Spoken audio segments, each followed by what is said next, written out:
पूज्य सरल स्वभावी वात्सल्यवादी जिंदन प्रभावक पंचम पट्टाधीश गुरुवर आचार्य श्री वर्धमान सागर जी महामुनिराज की 10 लक्षण महापर्व की जय। उत्तम आर्जव धर्म की जय। श्रीमद जैन धर्म की बोले परम पूज्य श्री अपूर्व सागर एवं अद्भुत सागर जी महाराज की धर्मानुरागी महानुभावों, आत्मविशुद्धि का महापर्व चल रहा है और इस महापर्व के अंतर्गत हम आज जो हमारी 10 दिवसीय पाठशाला चल रही है उस पाठशाला का तीसरा दिन है और तीसरा पाठ है उत्तम आर्जव धर्म। कुंद आचार्य देव की कारिका से अपनी बात को प्रारंभ करेंगे। मोत्तो न कुटिल भावम निम्मलैन चरिदिशो समणो अज्जव धम्म तय्यो तस्तु संवदनीयमेन। ये उत्तम धर्म जो है कल महाराज ने बताया ये मुनियों की अपेक्षा से है। यह कुंद आचार्य देव कह रहे हैं कि जो श्रमण कुटिल भाव को छोड़कर निर्मल हृदय से आचरण करता है उसके तो नियम से तीसरा आर्य धर्म होता है। तो मुनियों को कहा है कि कुटिल भाव को छोड़कर, कुटिल भाव मतलब मायाचारी, जो मायाचारी का त्याग करता है और जो आचरण करता है उसको आर्य धर्म कहते हैं। सर्वार्थ सिद्धि ग्रंथ में पूज्यपाद आचार्य देव कहते हैं योगस्या वक्रता आर्जवम, अर्थात योग मतलब मन वचन काय और इन तीनों की जो अवक्रता अर्थात जो सरलता होती है उसे आर्जव धर्म कहते हैं। और सरलता ऋजुता का नाम आर्जव धर्म है। यह मन वचन काय तीनों की कुटिलता से रहित होता है। ध्यानाचार्य जी ने पूजा में भी कहा है कि मन में हो सो वचन उचरिए, वचन होए सो काय, वचन होए सो तन सो करिए। तो जो है कि मन वचन और काय तीनों की एक रूपता होना चाहिए। मायाचारी जो है वो अनंत कष्टों को देने वाली होती है और मायाचारी तिर्यंच गति का कारण होती है और काय की जो मायाचारी करता है उसे स्त्री पर्याय प्राप्त होती है। नपुंसक वेद और उसके बाद में स्त्री वेद और नीच गोत्र प्राप्त होता है। ये मायाचारी का फल है। एक समय की बात है कि एक गुंधर नाम की जो मृदु नाम के जो मुनिराज थे उन्होंने मायाचारी करी और वो मर करके देव बने और देव से आकर के फिर वो त्रिलोक मंडल नाम के हाथी बने जिन्होंने भरत के साथ पहले पूर्व पर्याय में संयम धारण किया था और भरत को देख करके उनको वैराग्य हो गया था। उसके बाद उन्होंने संयम धारण किया।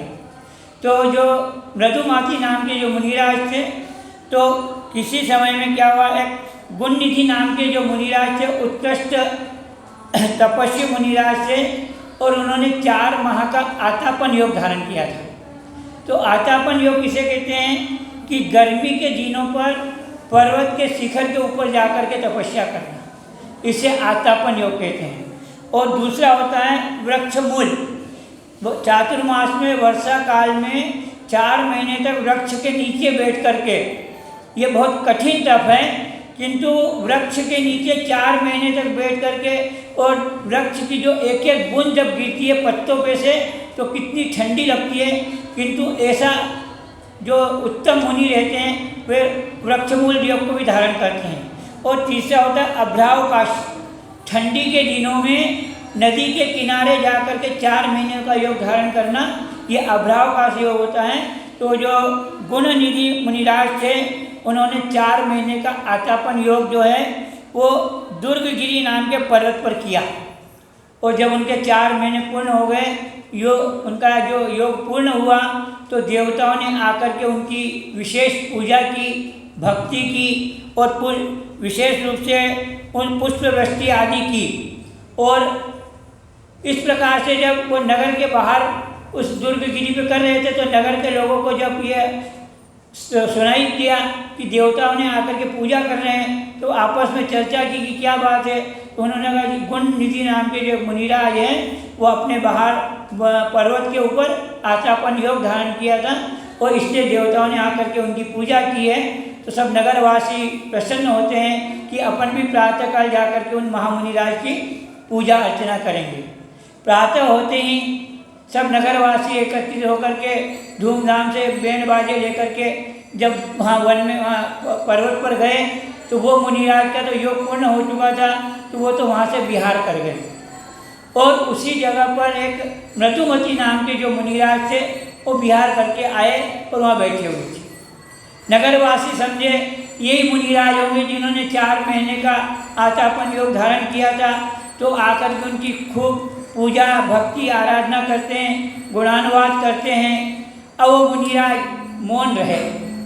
उन्होंने सोचा अगर मैं कह दूंगा कि मैं वो मुनिराज नहीं हूँ जिसने आचापन योग धारण किया, मैं दूसरा हूँ, तो ये लोग मेरी पूजा आराधना में कमी कर देंगे। वहाँ पर उनको कसाई जागी कि मेरी ख्याति लाभ पूजा के जो हो रही है ये मेरी कम हो जाएगी।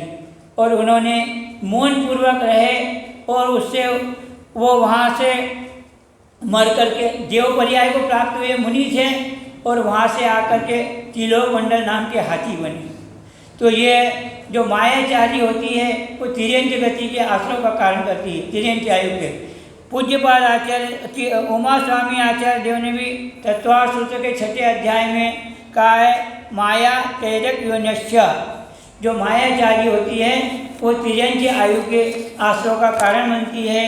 तो इस प्रकार से मुनिराज ने भी अपनी ख्याति लाभ पूजा के निमित्त से मायाचारी की, और उससे उन्होंने जा करके उनको हाथी की पर्याय प्राप्त हुई। तो इसलिए हमको मायाचारी नहीं करना चाहिए।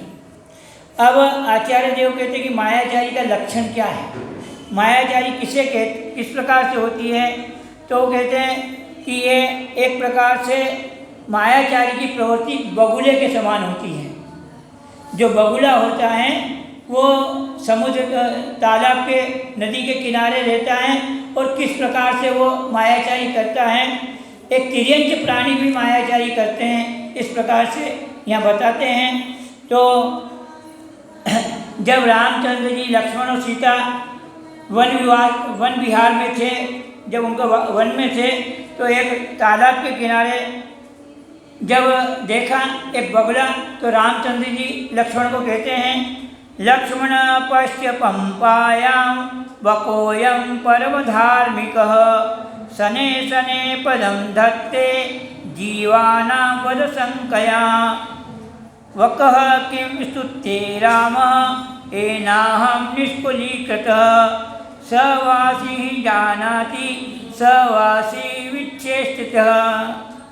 रामचंद्र जी लक्ष्मण को कहते हैं कि हे लक्ष्मण, देखो ये सरोवर के किनारे जो बगुला बैठा है यह कितना धार्मिक है, परम धार्मिक, बहुत धार्मिक है। और सैन्य सैन्य पदम दत्त, ये धीरे धीरे पैर रखता है कि किसी प्रकार से जीवों की विराधना नहीं हो जाए, इसलिए यह कितना धार्मिक है, धीरे धीरे पैर रख रहा है और जीवों की हिंसा को न हो। तब उस समय वहाँ पर जो एक मछली थी वो मछली सुन रही थी, तो मछली बोलती है कि हे राम, तुम बगले की स्तुति कर रहे हो, किंतु ये बगला हमें वंश विहीन कर दिया है, क्योंकि सहवासी की जो चेष्टाएं होती है उसको जानता है। ये बगला धीरे धीरे इसलिए चल रहा है कि जैसे ही मछली दिखती है और ये मछली को मुंह में ले लेता है। तो वो मायाचारी से इस प्रकार से कि वो ध्यान एकाग्र करके आँख बंद करके एक पैर पे खड़ा हो जाता है, और ऐसा लगता है कि बहुत ध्यानी है, और मछली उसके पास आती है और उसको वो खा जाता है। तो इस प्रकार से बगले की मायाचारी होती है। ये मायाचारी का स्वभाव जो है वो छल वैसी होता है, और मायाचारी जो पुरुष है वह ऐसा स्वभाव करता है। तो कहा है किसी ने, मन मैला तन उजला या बगुला की टेक, याते तो कौवा भला भीतर बाहर एक। अरे इससे तो अच्छा वो कौवा है जो भीतर और बाहर दोनों से एक समान है, भीतर भी काला होता है और बाहर भी काला होता है, क्योंकि पक्षियों के अंदर कौवे को चांडाल कहा गया है। तो इस प्रकार से कौवा तो भला है, लेकिन बगुला तो ऊपर से शुक्ल सफ़ेद होकर के अंदर से काला भाव रखता है, मायाचारी रखता है। ऊपर से सफ़ेद दिखता है किंतु वह मायाचारी करता है। और इस प्रकार से ये तो ठीक नहीं है। ऊपर से साफ होने के साथ साथ अंदर से भी साफ होना चाहिए। जैसे हमारा मन हो वैसे ही हमारे वचन बोलना चाहिए, और वचन जैसे है वैसे हमको क्रिया करना चाहिए। इसका मतलब ये नहीं कि हमारा मन जो बोले वो करे, अन्याय अनीति करे, झूठ बोले, चोरी करे। उनका कि मन में हो सो वचन करीजिए और वचन हो सो काय करीजिए। तो मन का मतलब ये नहीं है, किंतु मन जिस प्रकार से हमारा स्वच्छ निर्मल हो उसी प्रकार से हमको अच्छे वचन बोलना चाहिए और हमारी क्रिया भी अच्छी करना चाहिए। इस प्रकार से ये मायाचारी का स्वरूप बताया गया है। और उसके बाद में एक तिर्यंच की एक कहानी और स्मृति में आती है। एक नदी के किनारे एक वृक्ष था जामुन का, और वो जामुन के वृक्ष पर बहुत मीठे मीठे जामुन लगते थे। तो बंदर उस जामुन को खाता था। नदी के किनारे एक मगर आता था रोज़ प्रतिदिन वहाँ पर। तो वो बंदर और मगर की मित्रता हो गई। तो वो बंदर रोज़ कुछ मीठे मीठे जामुन निकाल करके उस मगर को भी देता था। तो मगर भी खाता था। अब एक दिन कुछ ज़्यादा जामुन दे दिए तो मगर उनको लेकर के अपने घर गया और उसकी पत्नी को उसने दिए। तो पत्नी ने कहा कि फल तो बहुत मीठे हैं। तो बोले कि ये कहाँ से लेके आए हैं? तो उसने कहा मेरा एक मित्र है बंदर, वो वहाँ वृक्ष पे रहता है और वो जामुन के वृक्ष से मीठे मीठे वो खाता है और मेरे को भी देता है, तो आज मैं लाया। तो अब स्त्रियाँ तो स्वभाव से ही होती है। अब उसने कहा कि मेरे को तो जो इतने मीठे मीठे जामुन खा रहा है तो वो उसका शरीर, उसका कलेजा कितना मीठा होगा। तो बोले मुझे तो उसका कलेजा ला करके दो। तो वो बोलता है भैया वो तो मेरा मित्र है और वो बहुत दूर है, समुद्र के उस किनारे है, तालाब के, वो कैसे लाएं? किंतु स्त्रियाँ तो स्त्रियाँ होती हैं। 4 प्रकार की हट होती है, राजहट, बालहट, स्त्री हट और योगी हट। तो उसमें सबसे महत्वपूर्ण स्त्री हट होती है। स्त्री जब जिद पर चढ़ जाती है तो उसका निस्तारा तो जो साथ में रहता है वही जाने। जैसे मछली जानती है कि कैसे सहचारी रहते हैं, उसी प्रकार स्त्री के साथ जो रहते हैं वो स्त्री के स्वभाव को जानते हैं। हमको ऐसे काम नहीं पड़ा। तो वो जिद पे अड़ गई, मुझे तो उसका कलेजा ला करके ही दो, तभी मैं आपसे बात करूँगी, नहीं तो मैं आपसे बात भी नहीं करूँगी। अब क्या करें? उसको कहते हैं जोरू का गुलाम। अब वो बेचारा असमंजस में पड़ गया। उन्होंने कहा ठीक है मैं कोशिश करता हूँ, प्रयास करता हूँ। अब वो वापस जाता है वृक्ष के वापस और बंदर को कहता है कि आज तो त्यौहार का दिन है और तुम्हारी भाभी ने आज बहुत अच्छी अच्छी चीज़ें बनाई हैं, मिष्ठान, और उसने आपको याद किया है। तो उसने कहा भाई मैं कैसे जा सकता हूँ, ये तो तालाब पे पानी का और मैं पानी पे चल नहीं सकता हूँ, तो मैं तो नहीं जा सकता हूँ। तो उसने मगर ने कहा कि तुम ऐसा करो मेरी पीठ पर बैठ कर के चलो, मैं आपको लेकर के चलता हूँ। बंदर ने कहा ठीक है भैया मित्र हैं और मित्र आग्रह कर रहे हैं तो चलना चाहिए। तो बंदर उसकी पीठ पर बैठ कर के चला। अब जब वो तालाब बहुत गहरा था और आधी दूर का रास्ता पार करने के बाद फिर मगर ने सोचा अब तो ये कहीं जा सकता नहीं है। तब उसने कहा कि भैया क्या करें, आपकी भाभी आपके जो मीठे मीठे जामुन खा करके इतनी प्रसन्न हुई है कि वो आपका कलेजा खाने के लिए बोल रही थी। तो बंदर ने कहा अरे मूर्ख, तुमको पहले मेरे को कहना था ये बात। तो बोले मैं मेरा कलेजा तो वहाँ वृक्ष के ऊपर टांग के रखाया हूँ। तो वो बेचारा मगर क्या जाने, मगर तो बेवकूफ़ रहता बेचारा, उसको अकल कहाँ थी। उसने कहा ऐसी बात है? बोले हाँ मैं तो वृक्ष के ऊपर रखाया हूँ मेरा कलेजा। तो बोले कि मेरे को वहीं कहते तो मैं कलेजा लेके आता, भाभी को देता उसके सम्मान में। तो बोले अब ऐसा करें वापस चलते अपन। मगर बोलता है तो वृक्ष पे से फिर कलेजा लेके आना, फिर अपन चलेंगे। मैंने कहा ठीक है। तो मगर वापस जाता है और वृक्ष के किनारे, और बंदर उतर के वृक्ष पे चढ़ जाता है और फिर बोलता है। तो उन्होंने कहा क्या बात है? बोले भैया मूर्ख है क्या तू? कलेजा अलग से रखा जाता है कि हृदय में ही रहता है? अब बोले तू जा, जैसे आया वैसे चले जा। तो इस प्रकार से ये मायाचारी का चिरंजीव के अंदर भी होता है।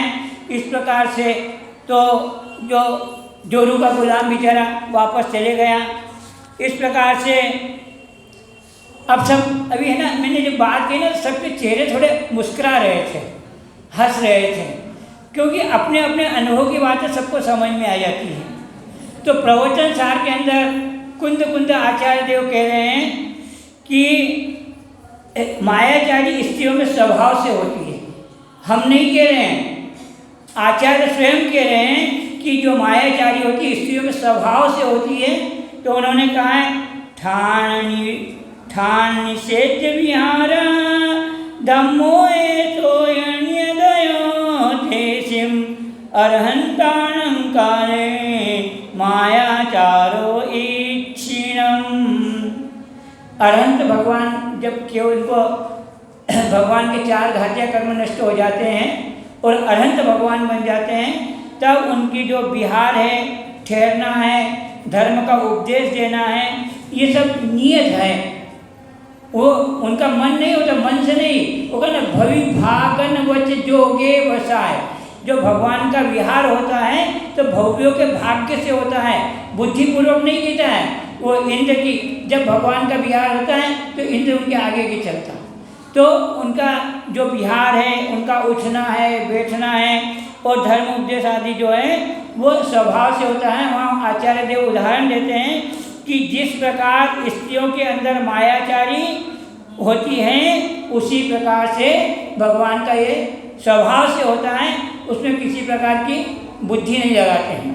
तो ये स्त्रियों के चारित्र बहुत दुर्लभ होता है, इसको भगवान भी नहीं समझ सकता है।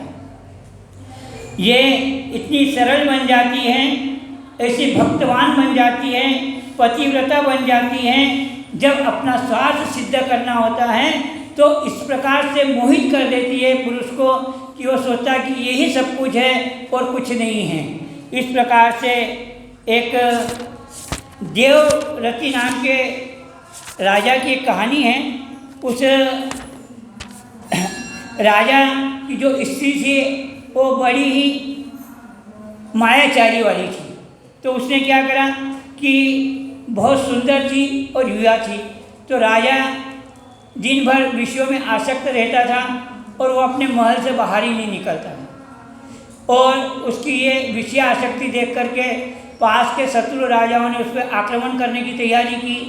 नगर में भी अव्यवस्था हो गई, लोग किसी का कोई मानने नहीं लगे। तब मंत्रियों ने निवेदन करके राजा को कहा कि भैया आप महाराजा, आप राज्य व्यवस्था को संभालिए, राज्य अव्यवस्था हो रही है, शत्रु लोग आक्रमण करने की तैयारी कर रहे हैं। फिर भी वो सफल नहीं हुए और राजा विषयों में आसक्त रहा, उसने नहीं छोड़ा। तब मंत्रियों ने और नगर के कुछ प्रतिष्ठित व्यक्तियों ने विचार करके कहा कि अब ऐसे भी तो देश नष्ट हो जाएगा। तो उन्होंने राजा और रानी को देश निकाला देने की बात कही और जो राजा का एक पुत्र था, जयसेन नाम का युवा भोजी पुत्र, उसे राज्य पर बिठा दिया, उसे राजा बना दिया और राजा और रानी दोनों को देश निकाला दे दिया।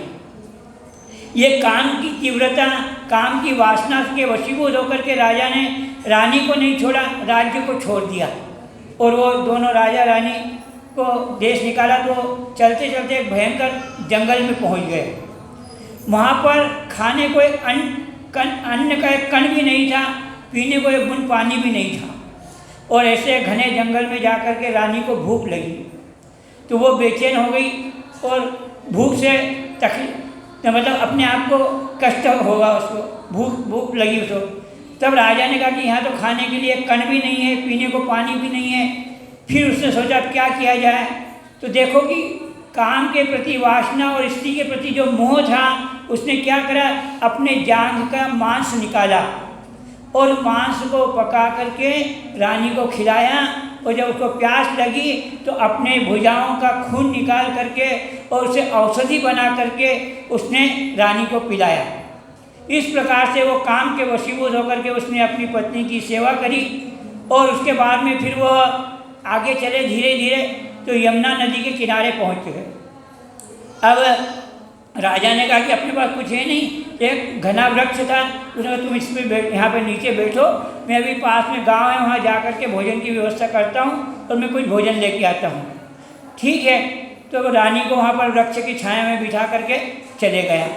अब आगे जा क्या होता है, इतने में पास में एक अपंग व्यक्ति जो था वो चरर चला रहा था, पानी खींचने की वो आती है, वो चरर चला रहा था और गीत गा रहा था, किंतु उसका कंठ बहुत मधुर था और वो कंठ मधुर से गीत गा रहा था। तो रानी उस पर आसक्त हो गई और उसके पास जा कर के अपने पाप की वासना बताने लगी कि मैं तुझे चाहती हूँ, मैं तुझ पर आसक्त हूँ। तो अपंग व्यक्ति कहता है कि मैं तो कहाँ गरीब भिखारी हूँ, तुम तो रानी महारानी हो और मेरे खाने के ठिकाने नहीं है और तुम मेरे पे, आपकी और मेरी ये जोड़ी जमेगी नहीं, मेरे को क्षमा कर दो।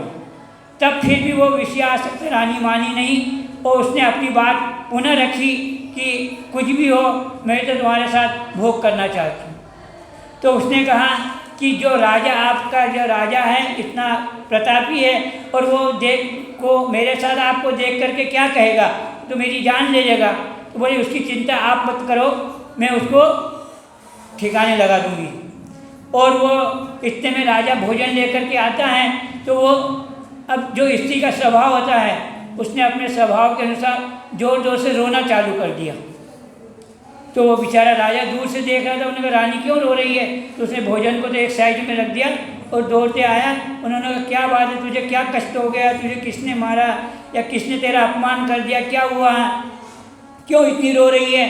तब वो बोलती है कि मेरे को आपके होते हुए कोई कष्ट नहीं है, किंतु मेरे को आज दुख इस बात का हो रहा है कि आज आपका जन्मदिन है और अगर अपन राजमहल में होते तो आज ठाठ से आपका जन्म महोत्सव मनाते, अच्छे कार्यक्रम करते, किंतु अब यहाँ मैं ऐसी भाग्य की फूटी हूँ, भिखारन बन के आई हूँ और मेरे पास कोई साधन नहीं है। तब राजा उससे कहता है कोई बात नहीं है, तू अगर मेरे पास है तो सब कुछ है, मुझे कुछ नहीं चाहिए। अभी भी राजा को उसके प्रति कितना विश्वास, दृढ़ विश्वास था। फिर राजा ने उससे कहा कोई बात नहीं, समय आएगा जब देखेंगे, किंतु उसने अपने उसे गले लगा लिया और प्रेम किया। अब रानी ने कहा कि ठीक है, अब ये तो माना नहीं। तब उन्होंने कहा कि ठीक है, मैं आपके जन्मोत्सव की तैयारी करती हूँ। और उसने क्या करा, जो फूलों की माला थी उसकी एक रस्सी उसके पास थी, तो उसने कहा कि ये रस्सी से उसने उनके दोनों हाथ पैर और ऐसे बांधना शुरू कर दिया। अब राजा तो भोला था, उन्होंने कहा कि भैया ये भी कोई एक विधि होगी, मंगल कार्य करने की, जन्मदिन मनाने की एक विधि होगी। और उस रानी ने उसके हाथ पैर ऐसे मजबूती से बांध दिए कि वो बिल्कुल हिल भी नहीं सकता था। और फिर उसके बाद में उसने उस अपंग को इशारा करके बुलाया और दोनों ने मिल करके उसको यमुना नदी में डाल दिया। अब कहते हैं कि मारने वाले से बचाने वाला बड़ा होता है।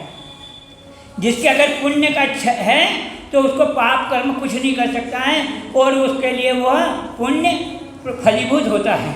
तब वो बहते बहते पास में एक मंगलपुर नाम का गांव था, शहर था, राजधानी थी, वहाँ पर वो चले गया और वो नदी से निकला। कहते ना पुण्य जब तेज होता है तो उसका कुछ नहीं बिगड़ा, न उसको किसी प्रकार की चोट लगी और कुछ नहीं, और उसके प्राण बच गए। रानी ने सोचा कि राजा तो मर गया है और वो अपने विषयासक्ति में उस अपंग के साथ भोग भोगने लग गई। और राजा मंगलपुर के नगर के किनारे पहुंच गया और वह नदी से निकला और थका हुआ था, एक वृक्ष की छाया के नीचे सो गया, उसे नींद लग गई।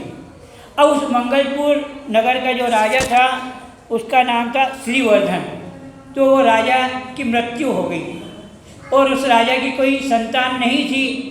तब मंत्रियों ने कहा क्या करें, तो उन्होंने हाथी को पट्ट बांध करके मंगल कलश उसके सूंड में दे दिया कि ये जिसका अभिषेक कर देगा उसे हम राजा बना लेंगे। तो हाथी पूरे नगर में घूमते घूमते वहाँ किनारे पे आया और वो जो सोया हुआ था देवरती, उसने जाकर के उसका अभिषेक कर दिया। अब देखो, कहते हैं कि कभी कभी विपत्ति भी संपत्ति बन करके आ जाती है। अगर वो रानी उसके साथ ऐसा व्यवहार नहीं करती तो उसको हाथी का स्नान नहीं मिलता। तो विपत्ति संपत्ति बन करके आ गई और उसको वो हाथी और नगरवासी सम्मानपूर्वक राजभवन में ले गए, उसको राजा बना दिया। अब राजा बनने के बाद उसने अपने पुराने अनुभव काम में लिए और उसने नगर की राजा बनने के बाद अच्छी व्यवस्था करी, सब काम अपने हाथ में लिया और समाज की और सबकी अच्छी सेवा करी और उससे जो नगरवासी थे सब प्रसन्न हो गए, मंत्री भी प्रसन्न हो गए और इस प्रकार से उसने कार्य किया। किंतु एक उसने स्त्रियों का मुंह देखना बंद कर दिया। कहा कि दूध का जला हुआ है वो भी छाछ को फूंक फूंक करके पीता है। तब उसने वो काम किया और उसने स्त्रियों का मुंह देखना बंद कर दिया। तब इसके बाद में क्या हुआ कि जो वो रक्ता रानी जो थी उस अपंगों को टोकरे में लेकर के गांव-गांव में घूमती थी और गीत गाती थी और कहती थी मैं सती हूँ, मेरे बराबर की सती कोई नहीं, मेरे माता पिता ने जिससे विवाह किया मैं उसको अपना पति मानती हूँ और उसको सिर पे ले लेके वो गांव-गांव में घूमती थी और गाना गाती थी। तो लोग उसके सतीत्व में प्रभावित होकर के उसको द्रव्य देते थे, धन देते थे। इस प्रकार घूमती घूमती वो मंगलपुर नगर में आई और वहाँ राज दरबार के सिंह दरबार के सामने उसने भजन गीत गाए। तो लोग बड़े प्रभावित हुए और उसने द्वारपाल को कहा कि मैं राजा के दर्शन करना चाहती हूँ। अब उसको क्या मालूम राजा कौन है। तो द्वारपाल ने जाकर के राजा से निवेदन किया कि भैया एक महिला, एक सती स्त्री आई है, वो अपने पति को टोकरे में लेकर के घूम रही है और वो गीत अच्छा गाती है, तो वो आपके दर्शन करना चाहती है। तो राजा ने मना कर दिया, मैं तो स्त्री का मुँह भी नहीं देखना चाहता। किंतु उसकी राज्यसभा में जो लोग बैठे थे उन्होंने कहा कि नहीं राजा, हमारी भी इच्छा है कि हम भी वो उसका गीत भजन सुन लें, तो उसको आप स्वीकृति दे दें। तो राजा ने कहा ठीक है, आप उसको ले आए और राजा ने एक पर्दा लगा दिया और राजा पर्दे के पीछे बैठ गया और उसको राज्यसभा में बुलाया। उसने वहाँ पर गीत गाया, जो वहाँ लोग बैठे थे बड़े प्रभावित थे, मंत्री और अन्य श्रेष्ठी वर्ग। किंतु राजा उसकी आवाज़ पहचान गया, उसने कहा ये तो वही है। तो उन्होंने पर्दे को हटाया और देखा ये तो रक्ता रानी है। तो उन्होंने कहा कि ये तो सतीत्व का, इसके सतीत्व का गुण मुझे मालूम है। और उसने अपनी आप बीती पूरी कहानी वहाँ जो बैठे लोग थे उनको सबको सुनाई। सब लोग आश्चर्यचकित हो गए और दांतों तले उंगली दबाने लग गए कि ये ऐसा भी हो सकता है कि रानी ऐसा कर सकती है। कहा है कि भूख न देखे झूठा भाट, प्यास न देखे धोबी घाट, नींद न देखे टूटी खाट और काम न देखे जात विजात। तब उसके काम के वशीभूत होकर के उसने ये काम किया। तो उसको राजा ने और नगरवासियों ने उसको नगर के बाहर निकाल दिया। उस रक्ता के निमित्त से राजा देवव्रती को वैराग्य हो गया और उसने उसके बाद में अपने पुत्र जयसेन को बुलाया और उसने उसका राज तिलक कर दिया यहाँ का भी, और उसने दीक्षा धारण कर ली। राजा जब राज्यावस्था में था तो वो दान पुण्य भी खूब करता था, किंतु वो अपंग, लूले और लंगड़े लोगों को एक कण भी नहीं देता था, क्योंकि कहा ना कि दूध का जला हुआ छाछ को फूंक फूंक करके पीता है। और इसलिए हमको धर्म कार्य करना चाहिए, पूजा पाठ व्रत शील आदि का धारण करके पुण्य का संचय करना चाहिए और इस पुण्य के संचय से ही हमें सब कुछ प्राप्त हो सकता है। इस प्रकार से हमको मायाचारी को छोड़ना चाहिए। ये मायाचारी के दोष है कि मायाचारी से तिर्यंत गति प्राप्त होती है और जो मायाचारी पुरुष होता है उसके तप धर्म संयम और जो शुभ क्रियाएं होती है कुछ भी नहीं बन पाती है, क्योंकि वह मायाचारी से पाप कर्म उत्पन्न करता है और पाप से उसे तिर्यंत गति प्राप्त होती है। इसलिए उस पर छली व्यक्ति पर, मायाचारी व्यक्ति पर अपने परिवार वाले भी उस पर विश्वास नहीं करते हैं और उसका अल्प अपराध भी बहुत अपराध बनाते हैं। उससे कोई मैत्री भी नहीं करते हैं, उससे मैत्री का नाश हो जाता है और उस मैत्री के नाश से धर्म और अर्थ भी नाश हो जाता है। इस प्रकार से मायाचारी का त्याग करना चाहिए। और यह मायाचारी जो है, यह गोमट साहब जीवकांड में कहा है कि जो माया कसाय की शक्ति की जातियाँ उनको और उनके फल बताए हैं कि जो अनंतानुबंधी माया होती है वो बाँस की जड़ के समान होती है, बहुत घनी होती है, वो बाँस की जड़ के समान होती है अनंतानुबंधी। और जो अप्रत्याख्यान होती है वो मेढ़े अर्थात बकरे के सींग के समान होती है। प्रत्याख्यान जो होती है माया जो गोमूत्र के समान होती है और जो संजलन होती है वह खुरपे के समान होती है, वो देववती के आश्रय का कारण है। इस प्रकार से 4 प्रकार की जो माया कषा है, इस प्रकार से मायाचारी को त्याग करना चाहिए और इससे सुख मिलता है और उतना ही दुख होता है, इसके अंदर भय होती है और मायाचारी की सब पोल खुल जाती है। तो कहा कि मायाचारी से ठगने आए थे, पर मायाचारी से कोई भी अभी तक ठगा नहीं है। माया ठगनी न ठगी, ठगिया सारा संसार, जिसने माया को ठगा उसकी जय जयकार। जिसने माया को ठग लिया है उसकी जय जयकार है।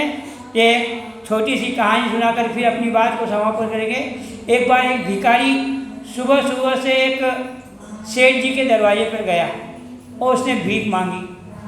तो सेठ बाहर निकला, उन्होंने कहा कुछ नहीं है, सवेरे सवेरे आ गए, हमारी पत्नी नहीं है, बाहर गई है सेठानी और घर में कुछ नहीं है।